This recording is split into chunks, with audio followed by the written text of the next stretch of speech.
बृहस्पतिवार व्रत कथा। भारतवर्ष में एक प्रतापी और दानी राजा राज्य करता था। वह नित्य गरीबों और ब्राह्मणों की सहायता करता था।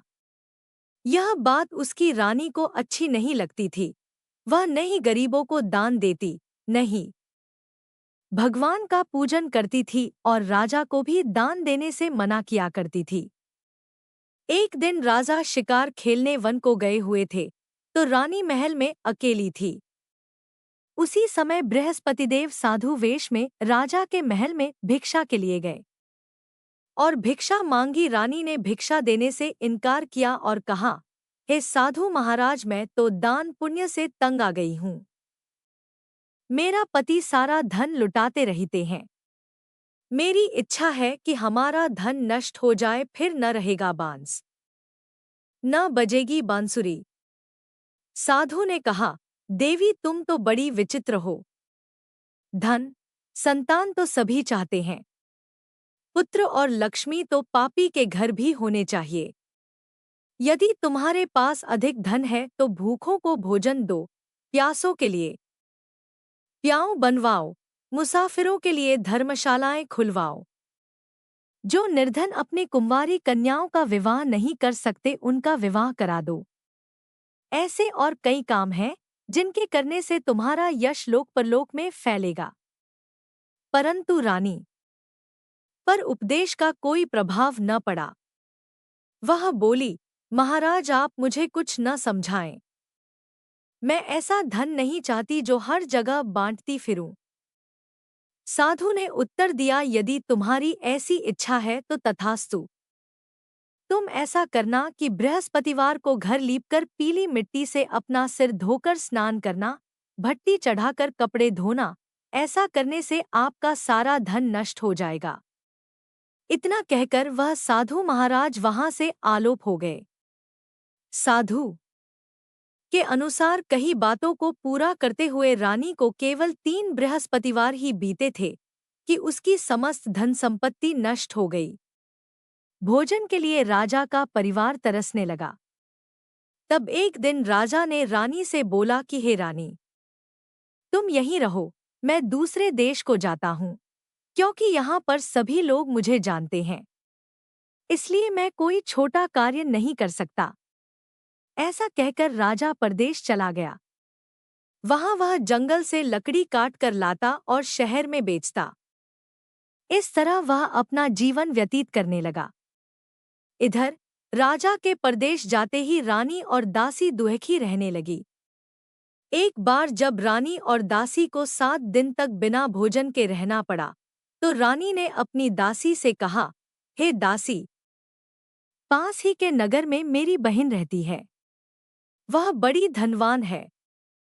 तू उसके पास जा और कुछ ले आ, ताकि थोड़ी बहुत गुजर-बसर हो जाए। दासी रानी की बहन के पास गई।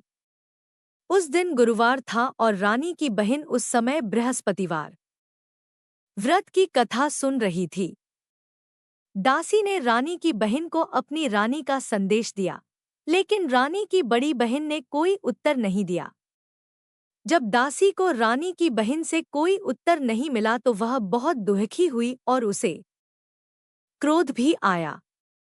दासी ने वापस आकर रानी को सारी बात बता दी।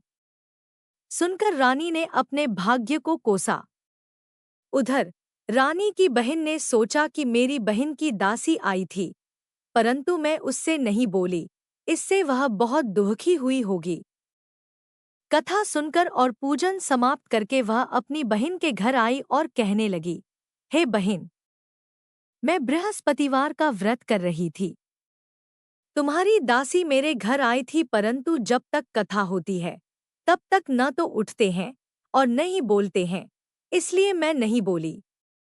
कहो दासी क्यों गई थी? रानी बोली, बहन, तुमसे क्या छिपाऊं, हमारे घर में खाने तक को अनाज नहीं था। ऐसा कहते कहते रानी की आंखें भर आई। उसने दासी समेत पिछले 7 दिनों से भूखे रहने तक की बात अपनी बहन को विस्तार पूर्वक सुना दी। रानी की बहन बोली, देखो बहन, भगवान बृहस्पतिदेव सबकी मनोकामना को पूर्ण करते हैं। देखो, शायद तुम्हारे घर में अनाज रखा हो। पहले तो रानी को विश्वास नहीं हुआ, पर बहन के आग्रह करने पर उसने अपनी दासी को अंदर भेजा तो उसे सचमुच अनाज से भरा एक घड़ा मिल गया। यह देखकर दासी को बड़ी हैरानी हुई। रानी को समझाते हुए दासी कहती है कि बड़ी मुसीबतों के बाद हमने यह धन पाया है, इसलिए हमें दान पुण्य करना चाहिए, भूखे मनुष्यों को भोजन कराना चाहिए और धन को शुभ कार्यों में खर्च करना चाहिए, जिससे तुम्हारे कुल का यश बढ़ेगा, स्वर्ग की प्राप्ति होगी और पितृ प्रसन्न होंगे। दासी की बात मानकर रानी अपना धन शुभ कार्यों में खर्च करने लगी, जिससे पूरे नगर में उसका यश फैलने लगा। एक दिन राजा दुखी होकर जंगल में एक पेड़ के नीचे आसन जमाकर बैठ गया। वह अपनी दशा को याद करके व्याकुल होने लगा। बृहस्पतिवार का दिन था।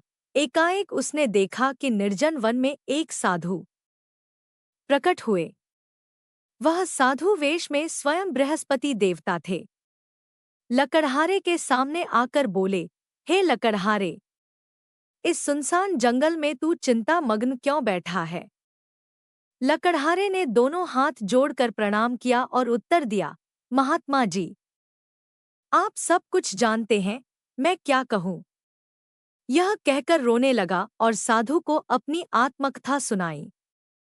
महात्मा जी ने कहा, तुम्हारी स्त्री ने बृहस्पति के दिन बृहस्पति भगवान का निरादर किया है, जिसके कारण रुष्ट होकर उन्होंने तुम्हारी यह दशा कर दी। अब तुम चिंता को दूर करके मेरे कहने पर चलो तो तुम्हारे सब कष्ट दूर हो जाएंगे और भगवान पहले से भी अधिक संपत्ति देंगे। तुम बृहस्पति के दिन कथा किया करो। 2 पैसे के चने मुनक्का लाकर उसका प्रसाद बनाओ और शुद्ध जल से लोटे में शक्कर मिलाकर अमृत तैयार करो। कथा के पश्चात अपने सारे परिवार और सुनने वाले प्रेमियों में अमृत व प्रसाद बांटकर आप भी ग्रहण करो। ऐसा करने से भगवान तुम्हारी सब मनोकामनाएं पूरी करेंगे। साधु के ऐसे वचन सुनकर लकड़हारा बोला, हे प्रभो, मुझे लकड़ी बेचकर इतना पैसा नहीं मिलता जिससे भोजन के उपरांत कुछ बचा सकूं। मैंने रात्रि में अपनी स्त्री को व्याकुल देखा है। मेरे पास कुछ भी नहीं जिससे मैं उसकी खबर मंगा सकूं। साधु ने कहा, हे लकड़हारे, तुम किसी बात की चिंता मत करो। बृहस्पति के दिन तुम रोजाना की तरह लकड़ियां लेकर शहर को जाओ।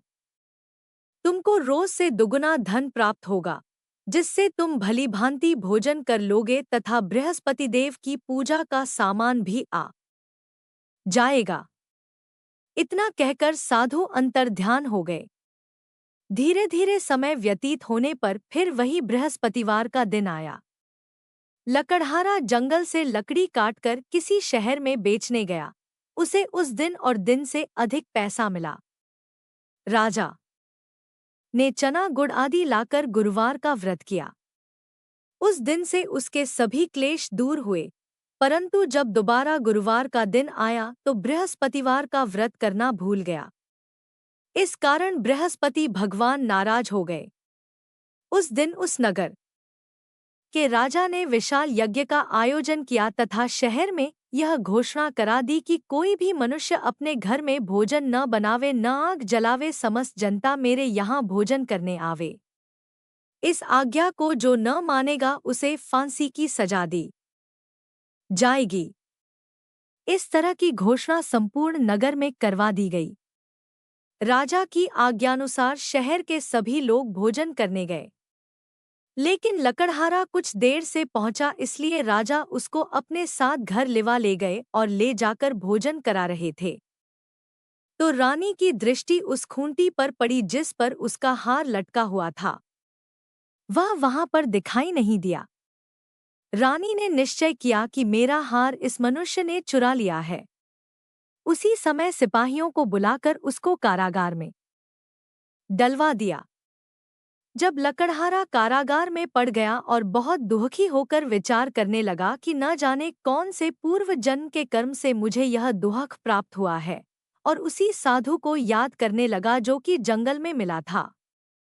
उसी समय तत्काल बृहस्पतिदेव साधु के रूप में प्रकट हुए और उसकी दशा को देखकर कहने लगे, अरे मूर्ख, तूने बृहस्पतिदेव की कथा नहीं करी, इस कारण तुझे दुख प्राप्त हुआ है। अब चिंता मत कर, बृहस्पतिवार के दिन कारागार के दरवाजे पर 4 पैसे पड़े मिलेंगे। उनसे तू बृहस्पतिदेव की पूजा करना, तेरे सभी कष्ट दूर हो जाएंगे। बृहस्पति के दिन उसे 4 पैसे मिले। लकड़हारे ने कथा कही। उसी रात्रि को बृहस्पतिदेव ने उस नगर के राजा को स्वप्न में कहा, हे राजा, तुमने जिस आदमी को कारागार में बंद कर दिया है वह निर्दोष है। वह राजा है, उसे छोड़ देना। रानी का हार उसी खूंटी पर लटका है। अगर तू ऐसा नहीं करेगा तो मैं तेरे राज्य को नष्ट कर दूंगा। इस तरह रात्रि के स्वप्न को देखकर राजा प्रातःकाल उठा और खूंटी पर हार देखकर लकड़हारे को बुलाकर क्षमा मांगी तथा लकड़हारे को योग्य सुंदर वस्त्र आभूषण देकर विदा कर दिया। बृहस्पतिदेव की आज्ञानुसार लकड़हारा अपने नगर को चल दिया। राजा जब अपने नगर के निकट पहुंचा तो उसे बड़ा आश्चर्य हुआ। नगर में पहले से अधिक बाग, तालाब, कुएं तथा बहुत सी धर्मशाला, मंदिर आदि बन गई हैं। राजा ने पूछा, यह किसका बाग और धर्मशाला है? तब नगर के सब लोग कहने लगे, यह सब रानी और बांदी के हैं। तो राजा को आश्चर्य हुआ और गुस्सा भी आया। जब रानी ने यह खबर सुनी कि राजा आ रहे हैं, तो उन्होंने बांदी से कहा कि हे दासी, देख राजा हमको कितनी बुरी हालत में छोड़ गए थे। हमारी ऐसी हालत देखकर वह लौट न जाएं, इसलिए तू दरवाजे पर खड़ी हो जा। आज्ञानुसार दासी दरवाजे पर खड़ी हो गई। राजा आए तो उन्हें अपने साथ लिवा लाई। तब राजा ने क्रोध करके अपनी रानी से पूछा कि यह धन तुम्हें कैसे प्राप्त हुआ है? तब उन्होंने कहा, हमें यह सब धन बृहस्पतिदेव के इस व्रत के प्रभाव से प्राप्त हुआ है। राजा ने निश्चय किया कि 7 रोज बाद तो सभी बृहस्पतिदेव का पूजन करते हैं, परंतु मैं प्रतिदिन दिन में 3 बार कहानी तथा रोज व्रत किया करूंगा। अब हर समय राजा के दुपट्टे में चने की दाल बंधी रहती तथा दिन में 3 बार कहानी कहता। एक रोज राजा ने विचार किया कि चलो अपनी बहन के यहाँ हो आवें। इस तरह निश्चय कर राजा घोड़े पर सवार हो अपनी बहन के यहाँ को चलने लगा। मार्ग में उसने देखा कि कुछ आदमी एक मुर्दे को लिए जा रहे हैं। उन्हें रोककर राजा कहने लगा, अरे भाइयों, मेरी बृहस्पतिदेव की कथा सुन लो।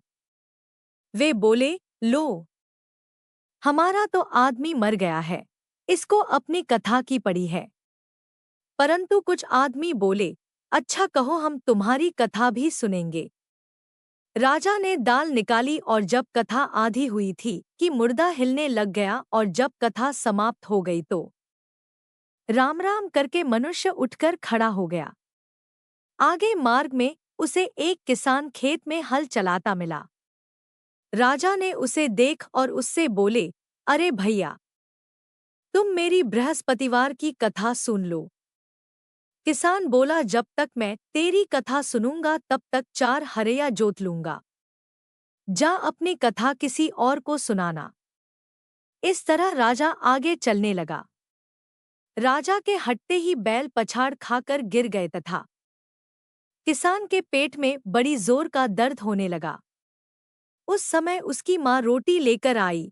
उसने जब यह देखा तो अपने पुत्र से सब हाल पूछा और बेटे ने सभी हाल कह दिया तो बुढ़िया दौड़ी दौड़ी उस घुड़सवार के पास गई और उससे बोली कि मैं तेरी कथा सुनूंगी, तू अपनी कथा मेरे खेत पर चलकर ही कहना।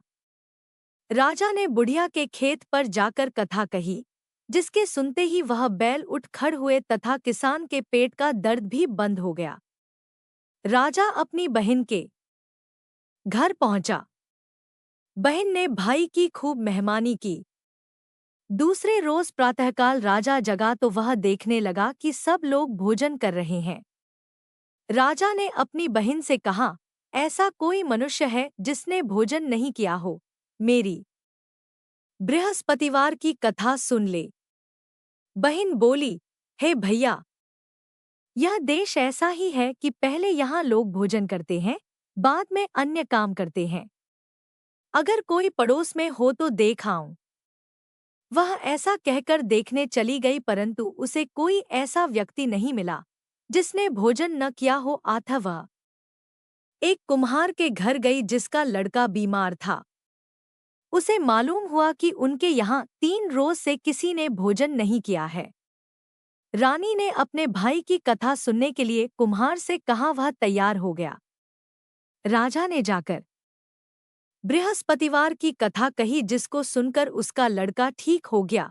अब तो राजा की प्रशंसा होने लगी। एक रोज राजा ने अपनी बहन से कहा कि हे बहन, हम अपने घर को जाएंगे, तुम भी तैयार हो जाओ। राजा की बहन ने अपनी सास से कहा। सास ने कहा, हाँ चली जा, परंतु अपने लड़कों को मत ले जाना, क्योंकि तेरे भाई के कोई औलाद नहीं है। बहन ने अपने भैया से कहा, हे भैया, मैं तो चलूंगी पर कोई बालक नहीं जाएगा। राजा बोला, जब कोई बालक नहीं चलेगा तब तुम ही क्या करोगी। बड़े दुखी मन से राजा अपने नगर को लौट आया। राजा ने अपनी रानी से कहा, हम निर्वंशी हैं, हमारा मुंह देखने का धर्म नहीं है और कुछ भोजन आदि नहीं किया। रानी बोली, हे प्रभो, बृहस्पतिदेव ने हमें सब कुछ दिया है, वह हमें औलाद अवश्य देंगे। उसी रात को बृहस्पतिदेव ने राजा से स्वप्न में कहा, हे राजा उठ, सभी सोच त्याग दे, तेरी रानी गर्भ से है। राजा की यह बात सुनकर बड़ी खुशी हुई। 9वें महीने में उसके गर्भ से एक सुंदर पुत्र पैदा हुआ। तब राजा बोला, हे रानी, स्त्री बिना भोजन के रह सकती है, पर बिना कहे नहीं रह सकती। जब मेरी बहन आवे तुम उससे कुछ कहना मत। रानी ने सुनकर हाँ कर दिया। जब राजा की बहन ने यह शुभ समाचार सुना तो वह बहुत खुश हुई तथा बधाई लेकर अपने भाई के यहाँ आई। तभी रानी ने कहा, घोड़ा चढ़कर तो नहीं आई, गधा चढ़ी आई। राजा की बहन बोली, भाभी, मैं इस प्रकार न कहती तो तुम्हें औलाद कैसे मिलती। बृहस्पतिदेव ऐसे ही हैं, जैसी जिसके मन में कामनाएं हैं सभी को पूर्ण करते हैं। जो सद्भावनापूर्वक बृहस्पतिवार का व्रत करता है एवं कथा पढ़ता है अथवा सुनता है, दूसरों को सुनाता है, बृहस्पतिदेव उसकी सभी मनोकामना पूर्ण करते हैं। भगवान बृहस्पतिदेव उसकी सदैव रक्षा करते हैं। संसार में जो मनुष्य सद्भावना से भगवान जी का पूजन व्रत सच्चे हृदय से करते हैं तो उनकी सभी मनोकामनाएं पूर्ण करते हैं। जैसी सच्ची भावना से रानी और राजा ने उनकी कथा का गुणगान किया तो उनकी सभी इच्छाएं बृहस्पतिदेव जी ने पूर्ण की थी। इसलिए पूर्ण कथा सुनने के बाद प्रसाद लेकर जाना चाहिए। हृदय से उसका मनन करते हुए जयकारा बोलना चाहिए। बोलो बृहस्पतिदेव की जय, भगवान विष्णु की जय। बृहस्पतिदेव की दूसरी कथा। प्राचीन काल में एक ब्राह्मण रहता था। वह बहुत निर्धन था। उसके कोई संतान नहीं थी। उसकी स्त्री बहुत मलिनता के साथ रहती थी। वह स्नान न करती, किसी देवता का पूजन न करती। इससे ब्राह्मण देवता बड़े दुखी थे। बेचारे बहुत कुछ कहते थे किंतु उसका कुछ परिणाम न निकला। भगवान की कृपा से ब्राह्मण की स्त्री के कन्या रूपी रत्न पैदा हुआ। कन्या बड़ी होने पर प्रातः स्नान करके विष्णु भगवान का जाप व बृहस्पतिवार का व्रत करने लगी। अपने पूजन पाठ को समाप्त करके विद्यालय जाती तो अपनी मुट्ठी में जौ भर के ले जाती और पाठशाला के मार्ग में डालती जाती। तब ये जौ स्वर्ण के जो जाते लौटते समय उनको बीन कर घर ले आती थी। एक दिन वह बालिका सूप में उस सोने के जौ को फटक कर साफ कर रही थी कि उसके पिता ने देख लिया और कहा, हे बेटी, सोने के जौ के लिए सोने का सूप होना चाहिए। दूसरे दिन बृहस्पतिवार था। इस कन्या ने व्रत रखा और बृहस्पतिदेव से प्रार्थना करके कहा, मैंने आपकी पूजा सच्चे मन से की हो तो मेरे लिए सोने का सूप दे दो। बृहस्पतिदेव ने उसकी प्रार्थना स्वीकार कर ली। रोजाना की तरह वह कन्या जौ फैलाती हुई जाने लगी। जब लौटकर जौ बीन रही थी तो बृहस्पतिदेव की कृपा से सोने का सूप मिला। उसे वह घर ले आई और उसमें जौ साफ करने लगी, परंतु उसकी माँ का वही ढंग रहा। एक दिन की बात है कि वह कन्या सोने के सूप में जौ साफ कर रही थी। उस समय उस शहर का राजपुत्र वहां से होकर निकला। इस कन्या के रूप और कार्य को देखकर मोहित हो गया तथा अपने घर आकर भोजन तथा जल त्याग कर उदास होकर लेट गया। राजा को इस बात का पता लगा तो अपने प्रधानमंत्री के साथ उसके पास गए और बोले, हे बेटा, तुम्हें किस बात का कष्ट है? किसी ने अपमान किया है अथवा और कारण हो सो कहो, मैं वही कार्य करूंगा जिससे तुम्हें प्रसन्नता हो। अपने पिता की राजकुमार ने बातें सुनी तो वह बोला, मुझे आपकी कृपा से किसी बात का दुख नहीं है। किसी ने मेरा अपमान नहीं किया है, परंतु मैं उस लड़की से विवाह करना चाहता हूँ जो सोने के सूप में जौ साफ कर रही थी। यह सुनकर राजा आश्चर्य में पड़ा और बोला, हे बेटा, इस तरह की कन्या का पता तुम ही लगाओ। मैं उसके साथ तेरा विवाह अवश्य ही करवा दूंगा। राजकुमार ने उस लड़की के घर का पता बतलाया। तब मंत्री उस लड़की के घर गए और ब्राह्मण देवता को सभी हाल बतलाया। ब्राह्मण देवता राजकुमार के साथ अपनी कन्या का विवाह करने के लिए तैयार हो गए तथा विधि विधान के अनुसार ब्राह्मण की कन्या का विवाह राजकुमार के साथ हो गया। कन्या के घर से जाते ही पहले की भांति उस ब्राह्मण देवता के घर में गरीबी का निवास हो गया। अब भोजन के लिए भी अन्न बड़ी मुश्किल से मिलता था। एक दिन दुखी होकर ब्राह्मण देवता अपनी पुत्री के पास गए। बेटी ने पिता की दुखी अवस्था को देखा और अपनी माँ का हाल पूछा। तब ब्राह्मण ने सभी हाल कहा। कन्या ने बहुत सा धन देकर अपने पिता को विदा कर दिया। इस तरह ब्राह्मण का कुछ समय सुखपूर्वक व्यतीत हुआ। कुछ दिन बाद फिर वही हाल हो गया। ब्राह्मण फिर अपनी कन्या के यहाँ गया और सारा हाल कहा तो लड़की बोली, हे पिताजी, आप माताजी को यहाँ लिवा लाओ। मैं उसे विधि बता दूंगी जिससे गरीबी दूर हो जाए। वह ब्राह्मण देवता अपनी स्त्री को साथ लेकर पहुंचे तो अपनी माँ को समझाने लगी, हे माँ, तुम प्रातःकाल प्रथम स्नानादि करके विष्णु भगवान का पूजन करो तो सब दरिद्रता दूर हो जाएगी। परंतु उसकी मांग ने एक भी बात नहीं मानी और प्रातःकाल उठकर अपनी पुत्री के बच्चों की जूठन को खा लिया। इससे उसकी पुत्री को भी बहुत गुस्सा आया और एक रात को कोठरी से सभी सामान निकाल दिया और अपनी माँ को उसमें बंद कर दिया।